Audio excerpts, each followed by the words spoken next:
Thanks very much, Mary. It's a real pleasure to be here, and thanks for the introduction. It's also great to follow Miss Sue Gordon. She was a terrific mentor of mine for the year I spent at the agency. I didn't speak the language. I didn't know the organization near well enough. I think I'm about 1-1 right now, working on a 3-3, but Sue was a tremendous mentor there.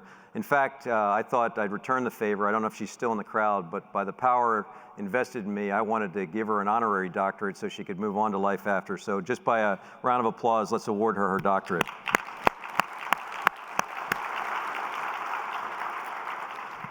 I'd like to start by thanking the Foundation for the invitation to come here today and speak.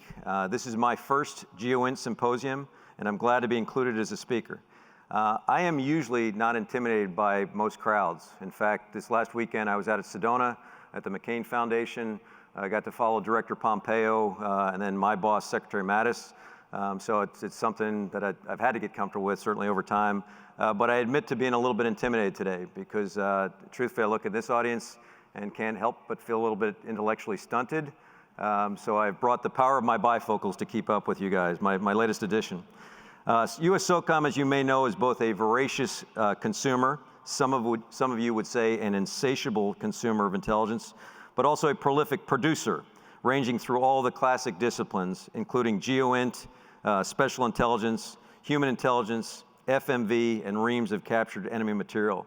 And before I go much further, I want to thank Robert Cardillo and the NGA team for their historic support to my organization.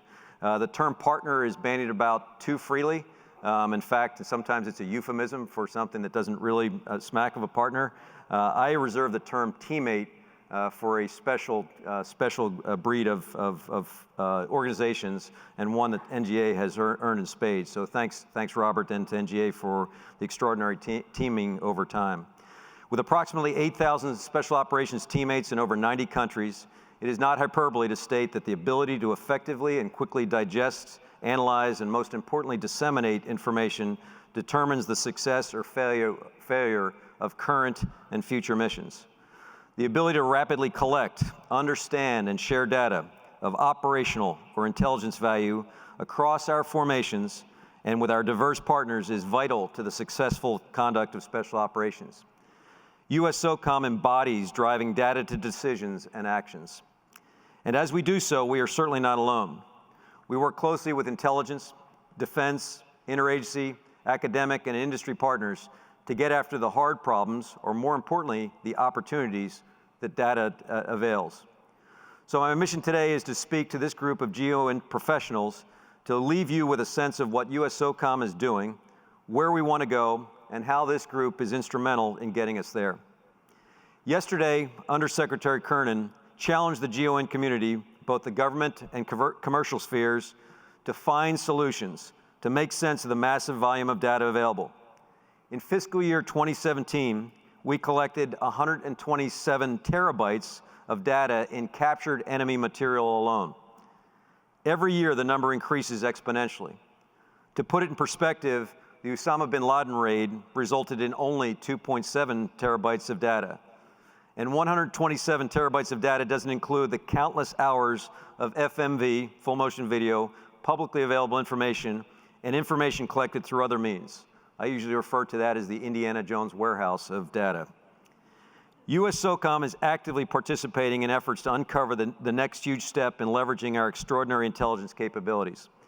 That is in the area of deep learning, cognitive computing, and advanced intelligence. It's not a big bet. It's, as we call it, facts on ground. Early in my command, about 2 years ago, we hosted a visit from, it was actually honchoed by my great boss and mentor, retired Admiral Bill McRaven, bringing in the Defense Innovation Group. Now, I know for some of you that's an oxymoron, but it was the Defense Innovation Group. After spending the day with us, the senior member of the group, the CEO for Alphabet, Eric Schmidt, felt compelled to give me a report card. I thought that was a bold move on his part, but he's not lacking for self-confidence. He told me 3 things. The first thing he said is, you guys clearly hired some amazing people. I thought, check. People are our most important asset. In fact, they're a decisive advantage. If you took nothing else away, that was a good takeaway. He then gave us props for prototyping effectively. He said, you guys seem to prototype well. You seem to get onto things and get them in the field, so I'll give you credit there. Truthfully, we've been failing fast long before most business books were written about it. But it was the third comment that really stuck with me. He used some colorful language. I'll just say that he said, "General, you are terrible at deep learning." He was more colorful than that. He went on to say, "I know you live in a world of wicked problems, but I bet if I spent a bit of time under your tent, I could solve every one of your wicked problems to simple up-down switches by the application of advanced algorithms and mathematics." He was absolutely certain he was right, and I was absolutely certain I was about to bounce him out of the car here on Bayshore Avenue. Luckily, I had a moment to think about what he said. My impulsive reaction was, "You have no idea how complex and human-centric our business is," and then it struck me that he was absolutely right. Most of our critical processes across the domains of processing, exploitation, and dissemination, publicly available information, captured enemy material, to name a few, would be drastically improved by leveraging the methods that industry is already putting to very effective use. Right now, giants, and I don't need to name them, of their own volition, driven as much by indemnification concerns as anything else, have entered the counter-violent extremist organization business, effectively discerning individuals on the internet, residing on nefarious sites, and directing them to more benign locations. I want to know how they are doing that on an industrial level. As it applies to our ability to see the world in time and space. Many will think that I'm referring merely to in terms of our historic counterterrorism mission. Just think of the potency of that approach to the far more daunting mission of DoD coordinator for countering weapons of mass destruction that we just picked up within this last year. By the way, he literally laughed at me when I described how we were choking on terabytes of data. They live in a world of routinely digesting and leveraging petabytes, or exabytes, or zettabytes, or yottabytes. I had to research it this morning, I can't keep up with it. SOCOM is invested in working with the NGA and the broader community of GEOINT professionals. With NGA, we have collaborated on a number of projects, including 3D geospatial modeling and simulation and artificial intelligence. We are fortunate to have 75 NGA support personnel under our support team leader, Mr. Barry Schuler, at the headquarters. They have been incredible partners as we move into the future. And as we move into the future, I want to show you where SOCOM is headed. I thought the best way to go to the future is actually go back to the past. Come back with me, if you will, to the year 2003. And before I lose track as I get into my fervor for where we need to go, let me highlight our decisive advantage on the far left-hand side of that slide. That's Sergeant Major retired Chuck Gary, who was critically wounded a couple years after the episode that I'm about to describe. On this particular day in 2003, Chuck and his team were coming off what was a successful raid in Iraq. You would not have known it was successful based on the after-action report and the commentary that he provided to my boss at the time, General Stanley McChrystal. Chuck approached McChrystal very aggressively with a whiteboard behind him and literally doodled out that scheme in about five to 10 minutes. And his bottom line was, "We're good, but you need to make us so much better." And at the time, this is 2003, mind you, he drew everything that he thought was in the sensor array out there. And humorously, you'll see up top, he drew one platform, one ISR, looks a little bit like a Predator, might be a Reaper, you get the idea. But back in the day, we had none of that. We might see one, certainly not the proliferation of ISR that we have now. We had our own mechanism. You can see in the middle there, he had a helicopter with a full motion video ball on that. We were leading edge in that regard, but his demand was, I want it all, and I want it all on a 3x3 screen on my watch. I also want a local access network so I can operate no matter where I am. And again, if you don't think this is visionary, right now in Syria, we're in the most aggressive EW environment on the planet from our adversaries. They're testing us every day, knocking our communications down, disabling our AC-130s, et cetera. But this visionary among his teammates said, "Bring it to me now." Arguably, we made that happen in very short order. We were able to enable those operators, but it is literally tip of the spear for where we need to go in the future, and something we in SOCOM are calling the hyper-enabled operator. So if you're having difficulty flashing forward now with me, come forward with me to 2 weeks ago when I visited the New York City Police Department, which I'll offer shows you the shared nature of our security environment, our security threat. So 2 weeks ago, I went up to see the Fusion Cell in New York City, and that amazing compressed mega city of security challenges. As I sat down with them that morning, literally their operating picture was coming to life with domestic incidents, shot fired, et cetera, across that city. What's more remarkable, and where I'd ask you to consider in terms of the future of where we're going, was how they're approaching the problem, but how far they have to go. So the good news is their first step, which truthfully we haven't emulated yet, and I'm a little bit envious, we got to catch up, is they provide an interface to every one of the 36,000 policemen on their force. So think of that. Every cop in New York City has an interface. It's a proprietary phone system. I'm not going to go there. You can guess which one it is, but the bottom line, more computing power than we've had for years in the past as the interface for those individual officers.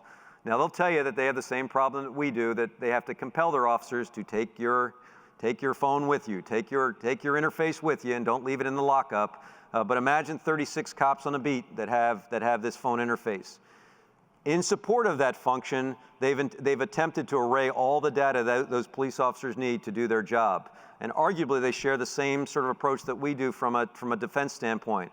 Both all the domains, land, sea, air, and cyber, that they're trying to compete effectively for security. I gave them, not that they needed my report card, much like Eric Schmidt gave me one earlier, I gave them props for having a very, very aggressive approach to the land domain. They literally have every license plate coming into that city every day, 5 to 8 million license plates. They have acoustic sensors arrayed all over the city to pick up gunshots fired and be able to vector policemen into the right location, or to keep them from the wrong location. They have all the historic data for episodes at every event in that city on call in their database.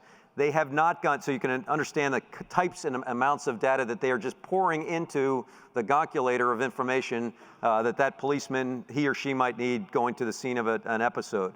They have not leveraged crowdsourcing yet, nor have they really even scratched the itch for any machine learning approaches to make sense of all that data. But they're making the effort. They're piling it up. They're trying to enable their policemen.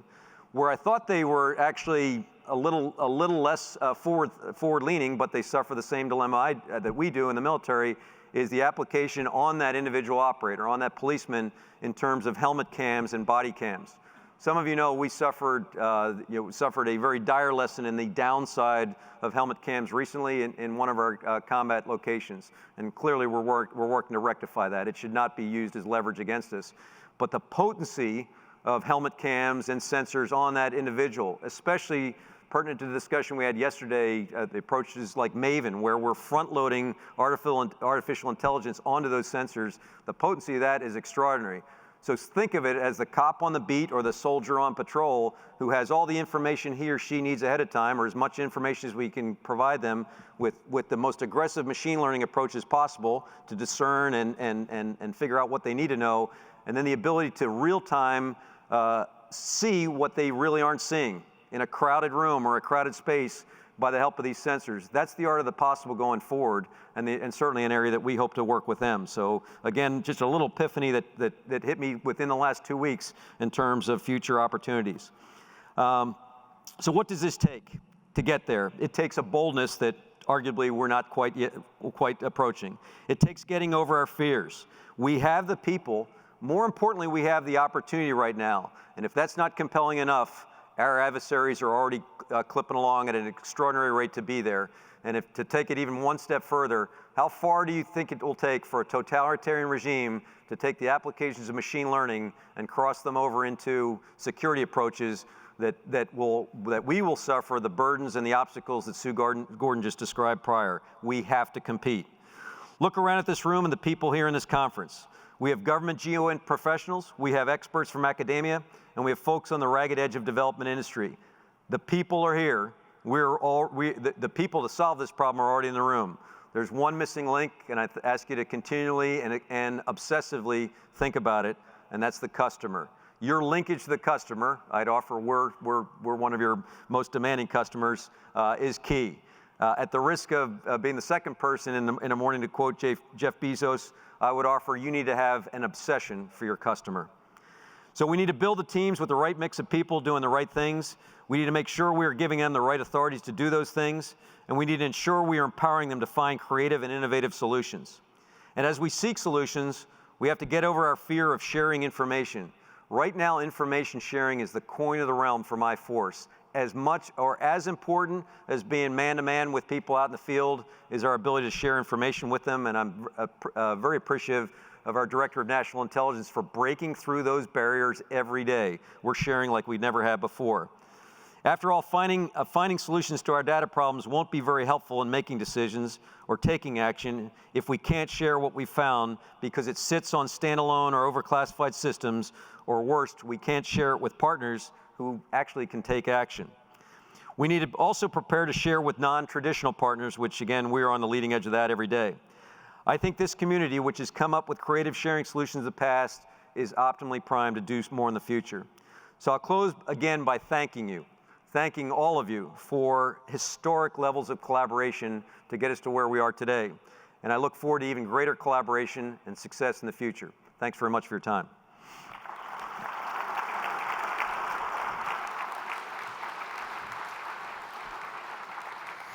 You know, I told him he could sit anywhere he wanted to. We were going to do the Goldilocks thing. I was just going to go from chair to chair to see which one was more comfortable. The question I want to ask all of you is, have you ever wondered what it's like to be in the center of a nuclear reactor?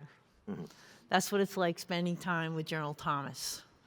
No lack of energy, no lack of passion, and the mandate's pretty clear. So we're going to start you out with some easy ones. We actually have a few minutes, so if you have questions, let's pour them in. So 2 things about you, or 1 thing, it's up to you. Don't want to feel threatened, stay over there, safe distance. That would surprise us, delight us, and would not result in a subpoena. Okay, well, you mentioned I'm a Philly fanatic, so it's been a good year for Philadelphia. Go Eagles, go Villanova. Flyers disappointed me the other day, but there'll be other times. And then, of course, my Sixers. This might be the year with the process, and the Phillies are coming along. So I'm a huge Philly fan. You may have to die this year. As you said, it's about time New England shared some of that stuff with us, so it was good for the city. Perhaps offering up some vulnerability, which I hope our adversaries won't take advantage of. But I turned to absolute mush. Despite the facade, I turned to absolute mush with the mere thought of my grandkids. If you're wondering what really how's that happen, we have to do annual photos that adorn most everywhere I go. If they've got the chain of command up there right.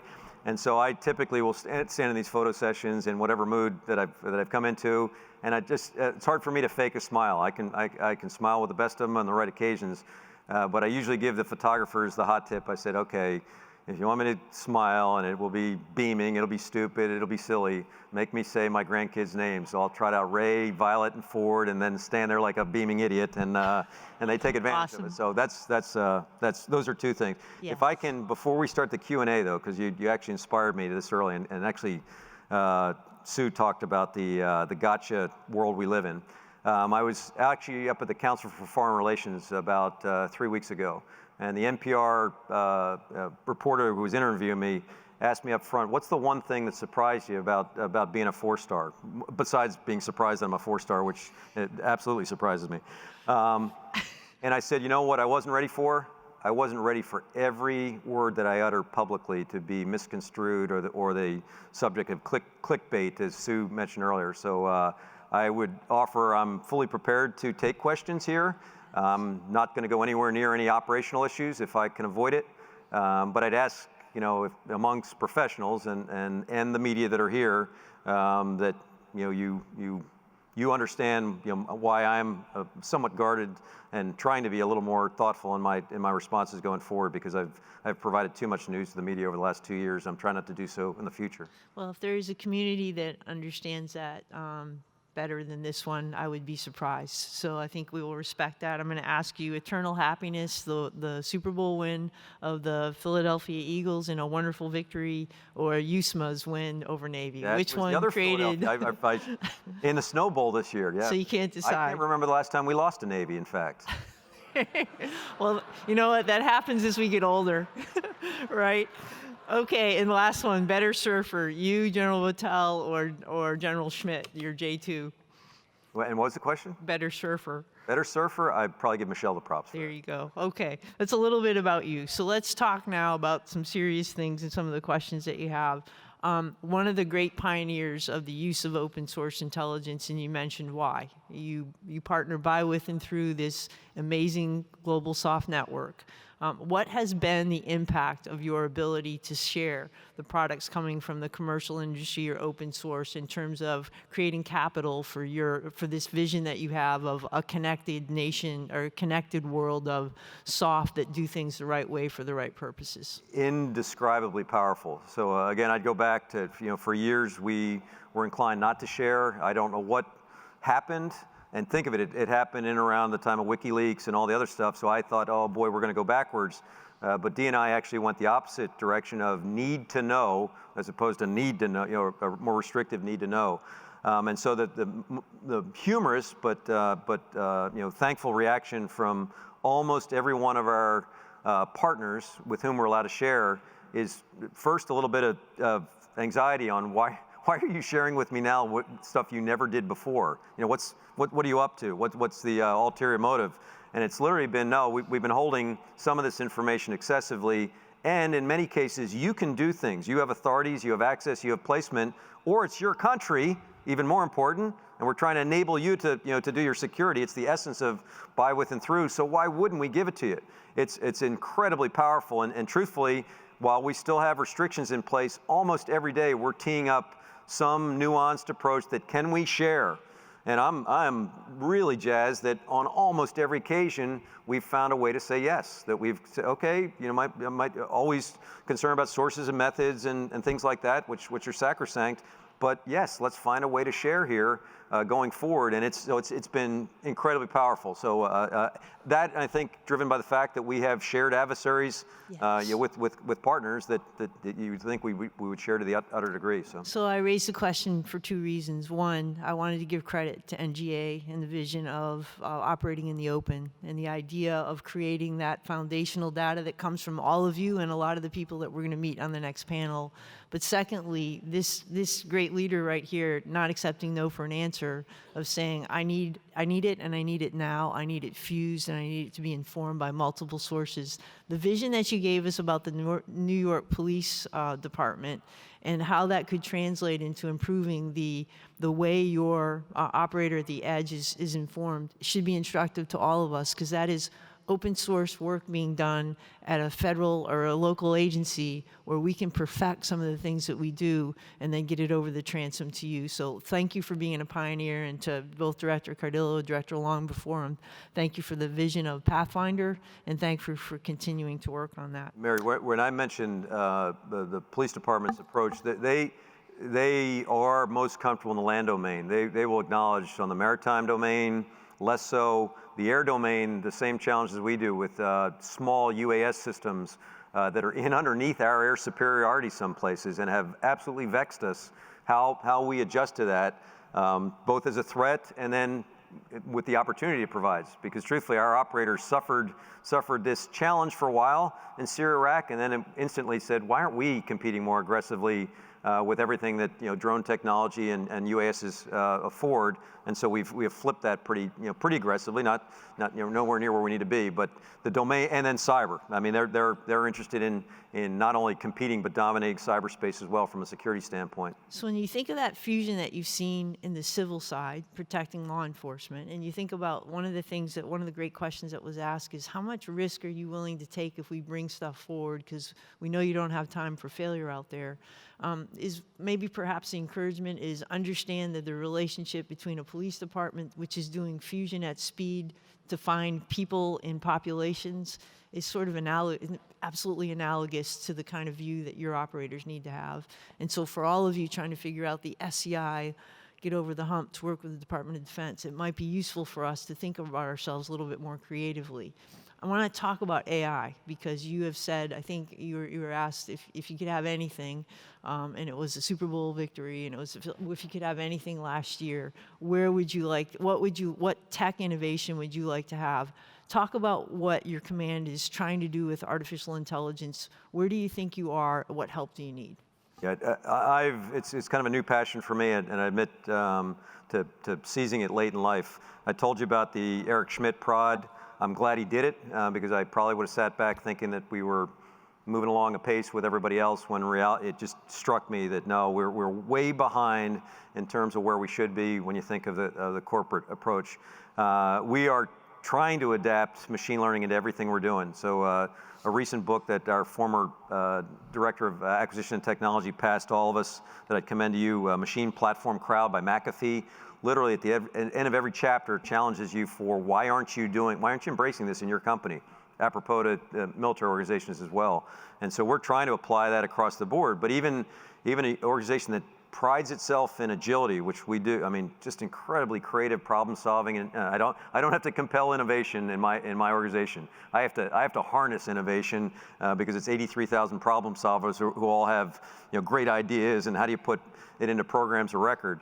But we are still somewhat hesitant to take the big leap into machine learning. Partly is the organizational part. So Google and Amazon, these companies can organize for a purpose that's a little more tangible, concrete, or measurable than what we're trying to do, where we want to know everything for security applications and or humanitarian assistance. And so how do you bundle all that, tag it, manage your data, and then get it into some sort of neural network to use it, to enable that human being even better?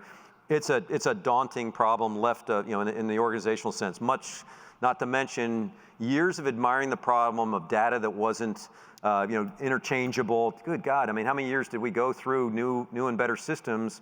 The only caveat being it won't talk to the old system, and so you've relegated data to that trash heap of whatever. So you can tell. Now the interesting part of that book, and I think this is the problem and I'll acknowledge going in one chapter of that book, they talk about the hippo phenomenon. And if you've read the book, the hippo is the highest paid person's opinion. Now, I am not the highest paid person in SOCOM. There's a couple double dippers that are making a hell of a lot more money than I am. But the point being that highest paid person, the person, he or she up in the executive office that's trying to chart the vision and the future for the organization, who are least inclined, don't speak the language, literally are struggling to understand, can barely turn on their phone, things like that. And so the quandary that we have, I know machine learning when I see it. I know the application. I can kind of conceptualize going to AI, and I draw a distinction for AI being at the point where the machine, that safe switch might be off, and the man or the woman is no longer in the override mode, and you might be going to a machine that is deciding and acting of its own volition. And truthfully, I think we got to embrace that, because it may be of necessity if our satellites aren't working or if our comms aren't working, that your ultimate deterrent might be, I've got this in the lockup. If you disable my ability to talk and to communicate, I will still have the ultimate deterrent machine back here. And I think we just have to embrace that as the potential for the future. It's Skynet-ish, yep, but we have to kind of go with it. But how we get there from here, and truthfully in time, the Chinese are not sitting idly by on this stuff. I just saw a BBC.com article the other day. Some of you may have seen it, and I'm curious if it's their propaganda feeding BBC or what. But supposedly in a stadium of 61,000 people, and with all their closed circuit TVs and everything they've got, which is spooky. It's not our American way of life, certainly. They covered down on one individual and arrested that individual out of this crowd of 61,000 people. I'm curious, are they that advanced in facial recognition? Is that applicable for us going to the future? But more of concern is, where are they going to go as a totalitarian regime in terms of pushing that right into their military apparatus that will be more advanced than we are, potentially. We have got to compete there and not be considering the moment of whether machine learning is really something we're going to embrace. Right, so that innovation supply chain that the Chinese have, which is a great idea for the state, applied internally to maintain control, can very easily be directed by the central government to, we're going to turn that into an advantage. So we have to work through the fact that we celebrate a democracy which respects privacy, but that technical innovation needs to be available for you. We've got just a little bit of time, so I want to ask you this. You mentioned this, you have recently become the coordinating authority for another gravely important mission. You've been at the forefront of counterterrorism for this country. You are now the coordinating authority to get to the left of the bang of countering weapons of mass destruction. huge interagency responsibility, something you're pretty adept at, pretty comfortable with, but what can we do to help in terms of where you're at, and what can we do to maybe accelerate that for you? Good. Interesting reason why this mission came to us, and it was certainly complementary of who we are as an organization. We're global, we're joint, we have an incredible network of both IC partners, IA partners, international partners. We leverage it every day. So it was kind of ready-made for a daunting global problem that doesn't need somebody necessarily in charge of it, but needs some more, some organizing principles. Now, so that was given to us by Secretary Carter. January of last year is when we picked up the mission. Luckily, all the partners in this business, both U.S. and international, have been incredibly cooperative. They wanted us or somebody to pick up this role, and they've been very cooperative with us as we go forward. It did not take us long to realize, though, how massive this problem is. So think of, we have a hard enough time even just describing what countering weapons of mass destruction is, as a mission set. Does it range everything from dirty little bombs on a street corner to nuclear weapons, missile systems, all the biological, chemical, et cetera, in between? Yes, it does. Deal with that. It deals with state actors, non-state actors, all of that. But probably, and probably the best example for how it pertains to this crowd, when you just think of the challenge of seeing dual-use technology, stuff that has constructive, purposeful uses, and stuff that can be absolutely destructive in the application of that technology, that are flowing at the same time across the entirety of the world, maritime, air, land domains, and being able to see what you can't see, to understand what's out there, who the connection of nefarious actors, et cetera. That to me is a problem that right away we realized, left of bang, left of crisis, we all need to be much more aggressively organized than we have been heretofore. So we're attempting to actually make sure the department at least knows what are our collection priorities relative to that set. Where are our gaps and seams? How can we use machine learning and other things more effectively to see the problem and obviously to enable action that might be required. So huge set that we're getting after as aggressively as we can. Well, I wanted to ask it because I don't want anyone leaving here complacent with what is in your inbox. We have so often relied on your command to help protect and defend this nation. As he stands in front of us, he represents one of the most magnificent fighting machines, but keepers of the peace that we have. You've been tasked now to destroy terrorist networks and to find and root out this destabilizing effect. This command also now has the mission of getting well to the left of the bang as nuclear, biological, and chemical weapons proliferate. To all of us, I want you to think about that as we think about bringing the best solutions and bring it to you in a way that can get to that operator at the edge, but also helps you respect that large enterprise problem of moving that data around the community of interest. General Tony Thomas, couldn't think of a better way to have a midpoint this morning than having you here. I would ask all of you to remember he represents a command of patriots who have no lives except the defense of our country. He is proud to be that commander and represent those warriors, those families. I would like to ask you to give him such a warm round of applause, not only for him today, but for all the men and women that are out there defending our freedom.